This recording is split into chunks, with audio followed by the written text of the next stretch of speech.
আসসালামু আলাইকুম। আজকে আমি আপনাদের মাঝে চটপটির খুবই সহজ একটি রেসিপি শেয়ার করব। এটি খেতে সম্পূর্ণই বাজারের কেনা চটপটির মতো স্বাদ পাবেন। তো চলুন আজকের ভিডিওটি শুরু করা যাক। চটপটি তৈরি করার জন্য প্রথমেই আমাদের লাগছে ডাবলি বুট। আমি এখানে 1 কাপ পরিমাণ ডাবলি বুট নিয়েছি। এখানে প্রায় 150 গ্রামের মতো আছে।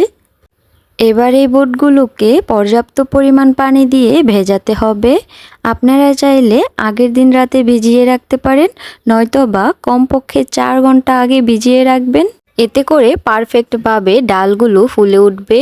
এবার একটি হাঁড়িতে ডালগুলো দিয়ে দিচ্ছি। এখানে 1 কাপ ডালের মধ্যে 4 কাপ পরিমাণ পানি দিয়েছি। এবার এগুলোকে সিদ্ধ করে নিতে হবে।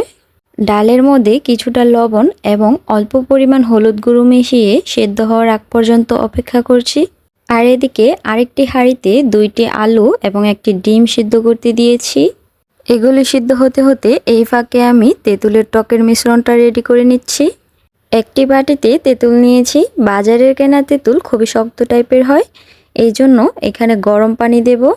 গরম পানি দেওয়ার ফলে তেঁতুলটা খুব সহজেই গলে যাবে এবং এর মিশ্রণটাও পারফেক্ট হবে। এবার টকের পানিতে কিছুটা পরিমাণ লবণ, শুকনো মরিচের গুঁড়া এবং 1 চা চামচ চিনি দিয়ে ভালোভাবে মিশিয়ে নিব। আর সাথে দিয়ে দিচ্ছি ধনিয়া পাতা কুচি, এতে সুন্দর একটি ফ্লেভার ছড়াবে। এখন আমাদের টকের পানি প্রায় রেডি। আর এদিকে ডালগুলোও প্রায় সিদ্ধ হয়ে এসেছে। এবার এর সাথে অ্যাড করব আলু। সেদ্ধ করা আলুগুলো হাত দিয়ে ভেঙে টুকরো করে নিয়েছি, খুব বেশি ভাঙার দরকার নেই।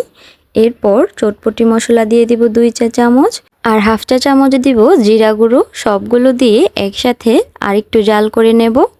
জাল করা হয়ে গেলে চুলা বন্ধ করে দিচ্ছি। এবার চটপটি পরিবেশন করার জন্য একটি বাটিতে সবগুলো সিদ্ধ করা ডাল নিয়েছি।